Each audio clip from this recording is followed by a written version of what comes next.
말씀에 앞서 오늘 본문의 배경을 잠시 말씀드리겠습니다.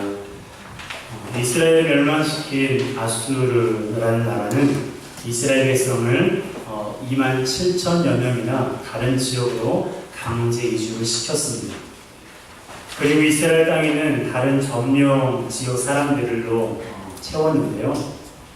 이러한 정책을 사용한 이유는 핵심 세력을 제거해서 점령지 백성이 반란을 일으키지 못하도록 하기 위함이었습니다. 그러던 어느 날 이스라엘 땅으로 온 이주민들이 사자에게 물려주는 일이 발생했는데요. 그것은 이스라엘로 이주해 온 사람들이 그 땅 신의 법을 알지 못했기 때문이라는 결론이 내려졌습니다.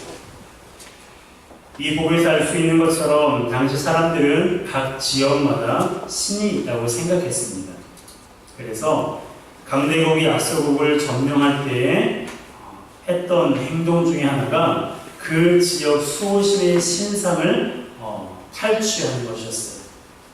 그리고 그 신에게 제사하는 제사장들을 포로로 잡아가는 것이었습니다. 똑같은 방법을 아수르 왕도 썼어요. 그래서 포로로 잡아온 이스라엘 제사장 한 사람을 세워서 그 땅 신의 법을 이주민들에게 가르치기 시작했는데요. 그때부터 사람들은 자기들이 조상 때부터 섬겨온 이방신을 섬기는 것과 동시에 하나님도 섬기가 되는 현상이 벌어지게 된 것입니다. 여러분, 얼마나 실용적이에요. 이방신도 섬기고 하나님도 섬기고 있습니다. 당신이 믿는 것도 신이고 내가 믿는 것도 신이니 어떤 신이 진짜냐라는 논란을 할 필요도 없게 되었어요. 구원의 길도 다양하니까 걱정할 필요도 없고 독선주의자라는 소리를 들을 필요도 없게 되었습니다. 그런데 중요한 것은 하나님의 감동으로 기록된 성경은요, 우리에게 그렇게 가르치고 있지 않다는 거예요. 세상에서는 구원의 길도 다양하고 신도 많다라고 가르치지만 성경은 그렇지 않습니다. 성경은 뭘 가르쳐요? 오직 하나님만이 신이시고 우리는 그분을 경외할 것을 가르치고 있어요. 이것이 성경의 가르침입니다. 39절 하반절 함께 읽겠습니다. 시작. 오직 너희 하나님 여호와만을 경외하라. 아멘. 오직 너희 하나님만을 경외하라. 오늘 본문에는 경외라는 단어가 7번 기록되어 있습니다. 두 가지 측면에서 사용되고 있어요. 하나는 하나님을 경외하라는 것이고요. 다른 하나는 다른 신들을 경외하지 말라는 용도로 쓰였습니다. 이것이 뭘 말해요? 사람들은 하나님을 경외하기도 하지만 다른 신들도 경외하고 있다는 거예요. 하지만 하나님은 무엇을 말씀하십니까? 다른 신들을 경외하지 말라고 명령하셨어요. 사람들은 그것을 신이다라고 말하지만 하나님 보시기에 그것은 뭐예요? 우상이기 때문입니다. 여러분, 우상이 무엇입니까? 두 가지를 살펴보았어요. 첫 번째, 우상은요, 하나님 외에 신이라고 말하는 거예요. 고린도전서 10장 19절 20절 말씀 함께 읽겠습니다. 시작. 그런즉 내가 고린도전서 10장 19절 20절인데요. 제가 말씀을 준비를 못했습니다. 우리 함께 찾아보겠습니다. 고린도전서 10장 19절 20절입니다.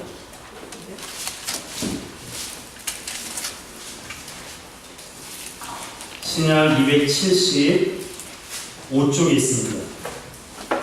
고린도전서 10장 19절과 20절 말씀인데요.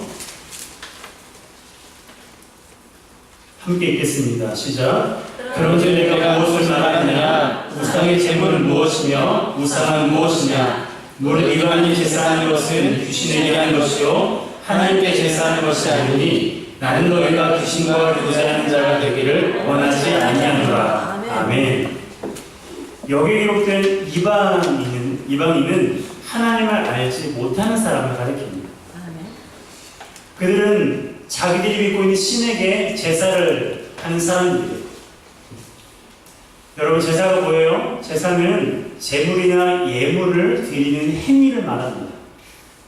그러니 이방인들은 자신들이 믿는 신에게 제물이나 예물을 드림으로 자신의 정성을 나타내어 소원을 이루려는 목적을 가지고 있는 거예요.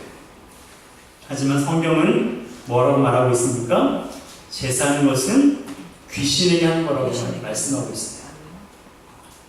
돌아가신 조상들에게 제사하는 것도 마찬가지입니다. 실제로 제사에 조상이 온다면 1년에 13번이 아니라 수십 번, 수백 번도 제사를 드려야 돼요. 하지만 제사에는 돌아가신 조상이 오는 게 아니라 귀신이 와서 사람들과 교제하는 거예요. 뿐만 아니라 타 종교에서 믿고 있는 신들과 일본에 있는 800만 개의 신, 그리고 동남아 수많은 나라에서 섬기고 있는 모든 신들도 뭐예요? 따라합시다. 우상입니다. 우상이에요.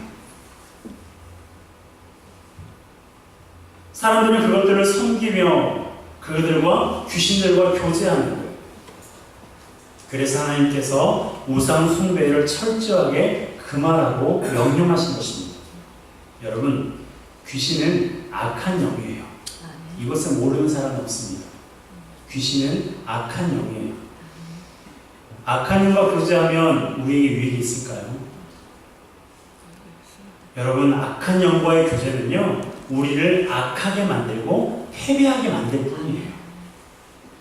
처음에는 신선하고 자극적인 것처럼 느껴지지만 결국에는 하나님으로부터 떠나게 만들어서 지옥 자식이 만들어버립니다. 그것이 바로 악한 영의 속셈이에요.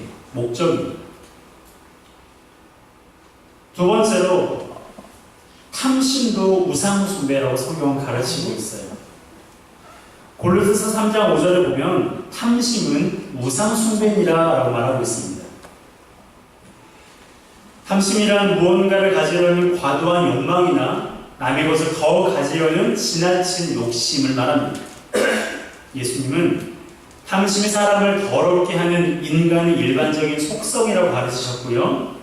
사람의 생명의 소유함이 넉넉함에 있는 것이 아니기 때문에 탐욕을 물리치라고 말씀을 하셨습니다. 나아가서 성경은 빛의 자녀로서 탐심은 그 이름이라도 멀리하라고 가르치고요. 탐심에 관련된 자는 저주의 자식이라고 선언하기까지 했습니다. 특히 교회의 직분자들의 기본 여건으로 탐심이 없어야 한다는 것도 강조되었는데요. 디모데전서 3장에 보게 되면 이와 같이 집사들도 정중하고 일구이연을 하지 않고 술에 임박이지 아니하고 더러운 일을 탐하지 아니하고 라고 기록하고 있어요. 그리고 디도서 1장 7절에는 감독은 더러운 일을 탐하지 아니하며 라고 말씀하고 있습니다. 어떻습니까? 목회자를 포함한 모든 직분자와 성도는 탐심을 버릴 것을 말씀하고 있어요. 특히 현대를 살아가는 사람들은 돈과 성과 권력에 대한 탐심이 대단합니다. 이것들을 얻기 위해서 수단과 방법을 가리지 않습니다. 하나님께서 탐심이 우상숭배라고 말씀하셨는데 그 이유는 인간들이 이것들을 하나님 위치, 아니 하나님보다 더 위에 놓기 때문입니다. 그래서 우스갯소리로 지금은 아니지만 과거에 천당 위에 분당이 있다라는 말이 있죠. 조물주 위에 임대주가 있다. 그런 말도 우스갯소리지만 우리가 쉽게 들어서는 안 되는 말입니다. 교회에도 돈이나 인맥, 명예 때문에 나오는 사람들이 얼마나 많은지 몰라요. 그런 목적으로 나오는 사람들은요, 돈이 떨어지면 신앙을 버리고 돈이 많아져도 신앙을 버립니다. 또한 자신이 기댈 만한 사람이 교회를 떠나게 되면 자기도 떠나게 되거든요. 사람들이 자신을 인정해주지 않는 것 같으면 자기도 교회를 떠나버립니다.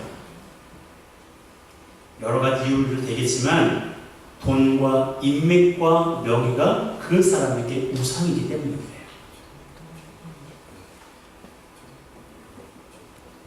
그렇다면 하나님 외에 다른 신이라 말하는 것들, 그리고 탐심이라는 이 우상, 이러한 우상에 빠지지 않기 위해서 우리가 어떻게 해야 될까요? 그 해답이 오늘 말씀에 들어있어요. 바로 하나님만 경외하는 것입니다. 36절이에요. 함께 읽겠습니다. 시작. 오직 큰 능력과 큰 팔로 너희를 위해서 구하는 것이 여호와만 경외하여 그를 예배하며 그에게 제사를 드릴 것이며. 아멘. 하나님 우리에게 오직 하나님만 경외할 것을 말씀하셨어요. 여러분, 오직이라는 말에 주목하세요. 색깔로 표시해두면 더 좋습니다. 오직이에요. 과거 포로가 된 이스라엘 백성처럼 하나님도 섬기고 이방 신도 섬기는 것이 아니라 오직 하나님만 경외하는 거예요. 그것을 하나님께서 명령하고 계십니다. 왜 하나님만 경외해야 될까요? 두 가지 이유가 있어요. 첫 번째는 하나님께서 큰 능력과 편팔로 우리를 구원하셨기 때문입니다. 36절 상반절 한번 읽겠습니다. 시작. 오직 큰 능력과 큰 팔로 너희를 애굽에서 인도하여 주신 여호와만 경외하여. 아멘. 우리가 잘 알고 있는 것처럼 하나님은 430년간 이스라엘 백성을 노예로 부려먹었던 애굽에 10가지 재앙을 내리셨어요.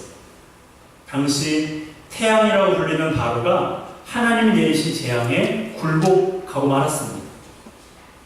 그러므로 본문에 기록된 큰 능력과 편팔은 하나님의 전능하심을 말하는 거고요. 애굽은 오늘날로 말하면 죄와 사탄의 올무를 가리킵니다. 즉 오직 전능하신 하나님만이 죄와 사탄의 올무에서 우리를 구원해 주셨다는 뜻이에요. 여러분, 사탄은 우리를 죄에 묶어두려고 합니다. 사탄은 죄로 우리를 올가매서 하나님으로부터 멀어지고 결국 하나님으로부터 떠나게 만들려고 하고 있어요. 하지만 하나님께서 어떻게 하셨습니까? 죄의 사실을 끊어버리신 거예요. 예수 그리스도의 피로 말미암아, 예수 그리스도의 십자가의 보혈을 인해서 죄의 사실을 완전히 끊어버리신 거예요. 하지만 우리가 하나님을 경외하지 않으면 우리는 또다시 삶에서 사탄의 올무에 매이게 될 것입니다. 그러므로 우리가 사단의 올무에 매이지 않으려면 어떻게 해야 돼요? 하나님을 경외해야 해요. 우리는 일평생 하나님을 경외하며 살아야 됩니다. 우리가 하나님을 경외할 때 사탄이 우리를 넘어뜨릴 수가 없어요. 하나님을 경외할 때 우리가 어떤 우상에도 빠지지 않게 되는 것입니다. 두 번째로 하나님만 경외하는 이유는요, 하나님께서 우리를 위해서 말씀을 주셨기 때문이에요. 37절 함께 읽겠습니다. 시작. 또 여호와가 너희를 위하여 기록한 율례와 법도와 율법과 계명을 지켜 영원히 가고 다른 신들을 경외하지 말며. 아멘. 여기에 율례와 법도와 율법과 계명이라는 말이 나오는데요. 이 단어들은 각각 굳이 분리하자면 분류할 수도 있는데요. 복잡해요. 그러니 이런 말이 나오면 이것은 하나님의 말씀, 하나님의 율법을 강조하는 말이구나 라고 생각하시면 쉽겠습니다. 중요한 것은 법도가 무엇인지, 율례가 무엇인지, 계명이 무엇인지 그것을 구분하는 것이 중요한 것이 아니라 하나님께서 이러한 명령을 우리를 위해서 기록하셨다는 거예요. 그런데요, 그런 생각이 들 수도 있어요. 때로는 하나님의 말씀을 지키는 것이 힘들고 어려운데 이 명령을 나를 위해서 주셨다고? 하나님의 말씀 지키는 게 얼마나 힘든 일인데 이걸 나를 위해서 기록하셨다? 라는 그런 의문이 들 수도 있어요. 하지만 몇 가지 예를 들어보면 아마 이해가 되실 거예요. 하나님께서 우리에게 명령하신 것 중에 가장 큰 명령은요, 사랑하라는 거예요. 아멘. 여러분에게 제가 묻겠습니다. 우리가 사랑하면 하나님에게 유익할까요? 우리에게 유익할까요? 여러분이 말씀하신 것처럼 우리가 사랑하면 우리에게 유익해요. 왜 그래요? 사랑하면 우리 몸과 마음이 건강해지거든요. 평안해지거든요. 또 하나의 예로 용서에 관해 생각해 보겠습니다. 또 질문할게요. 우리가 용서하면 하나님께 유익할까요? 우리에게 유익할까요? 우리에게 유익하네. 내년에 90을 바라보신 우리 전도사님, 권사님이 우리에게 유익하다고 고민 없이 말씀하셨어요. 다른 분도 그렇게 생각하십니까? 네. 여러분, 용서하면 우리에게 유익해요. 아멘. 물론 용서가 정말 힘든 일이에요. 어떤 분은 그렇게 표현하시더라고요. 죽기보다 힘든 게 용서라고. 그런데 일단 용서하면 우리에게 유익하다는 것이 사실입니다. 저를 보니까 알겠더라고요. 제가 말씀드린 적이 있을 텐데요. 어릴 적에 목사 아들이라는 이유로 초등학교 다닐 때 동네 형에게 맞은 적이 있었습니다. 얼마나 그런 생각이 들었으면 커서 꼭 복수하겠다라는 다짐은 있어요. 그 마음을 몇 달 가진 게 아니고요. 무려 10년 넘게나 가지고 있었어요. 어쩌면 잘 먹은 이유가 그런 일이 있지 않을까. 평상시 잘 지내다가도 문득문득 그때 그 일이 생각나는 제 안에서 분노가 치밀고 올랐습니다. 만나면 내가 가만히 있고.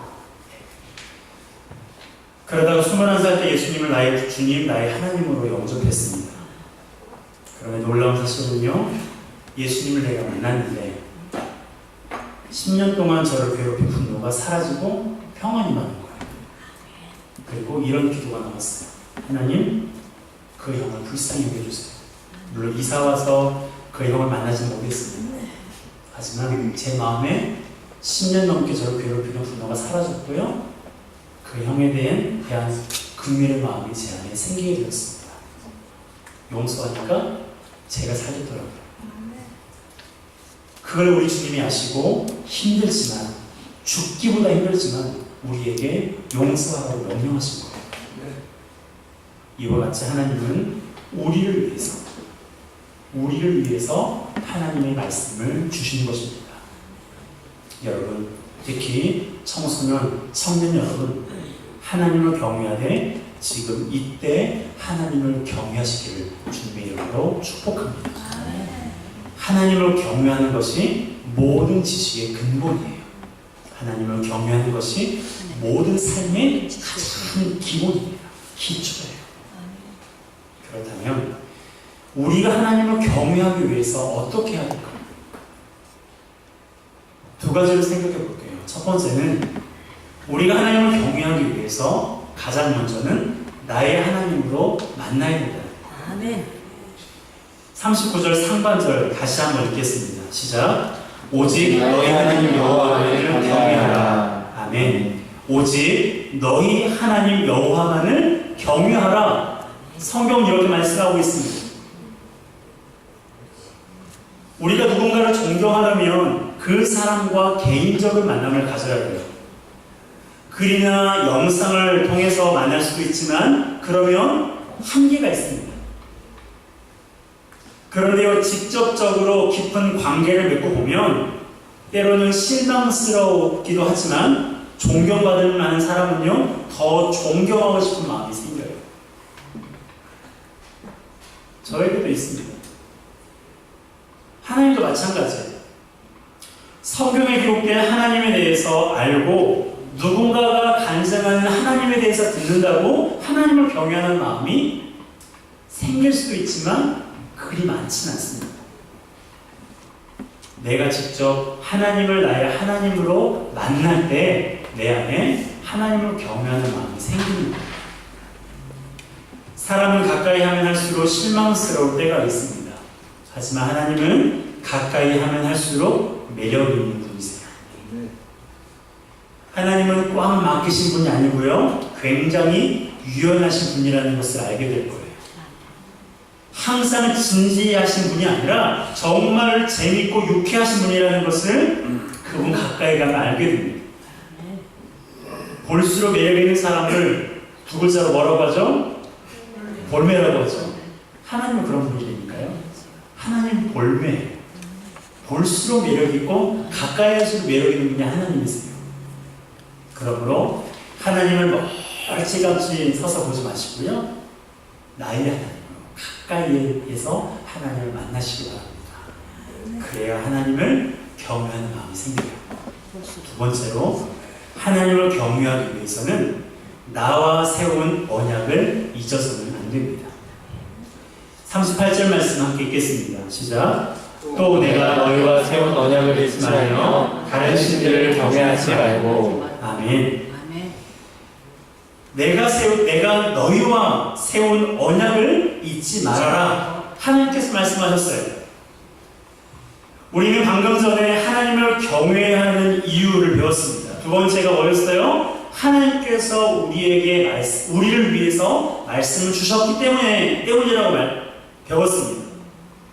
하나님께서 우리를 위해서 말씀을 주셨기 때문에 우리는 하나님을 경외해야 돼요. 그러므로 하나님을 경외하기 위해서는 우리를 위해 주신 말씀을 잊어서는 안 됩니다. 그래서 자주 성경도 보고 큐티도 하고 설교도 듣는 거예요. 무엇이든 반복하면 잃어버리기 쉽습니다. 제가 학창시절에 수학을 가장 잘하고 좋아했어요. 그런데 지금은 다 잊어버렸습니다. 대학이 지나가면서 수학을 전혀 하지 않았어요. 그토록 옆에 끼고 달토록 정말 마르고 닳도록 보았던 수학의 정석, 대학이 지나가서는 한 번도 보지 않았거든요. 그런데 그렇게 자신 있는 과목이었는데 반복하지 않으니까 다 잊어버렸습니다. 말씀도 마찬가지예요. 알고 있다고 해서 반복해서 듣지 않으면 잊어버립니다. 말씀을 잊어버리면 하나님을 경외하지 않게 되고요, 하나님을 경외하지 않으니 하나님 없이 살아가게 되는 거예요. 여러분, 우리 청소년, 청년 여러분, 인생에서 성공하는 비결은 하나님을 경외하는 거예요. 성공은 하나님께서 나를 주신 목적대로 사는 것입니다. 돈 많이 벌고 인기가 있고 명예가 높아지고 내가 하고 싶은 걸 하는 것, 그게 성공이 아니고 하나님께서 나를 지으신 목적대로 살아가는 게 성공이에요.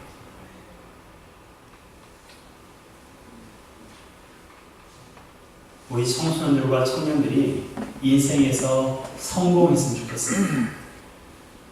인생에서 정말 하나님께서 지으신 목적대로 살아가는 인생 되기 위해서 기도해 주시기 바랍니다. 여러분, 하나님께서 나를 지으신 목적대로 살아가는 것이 성공적인 삶이에요.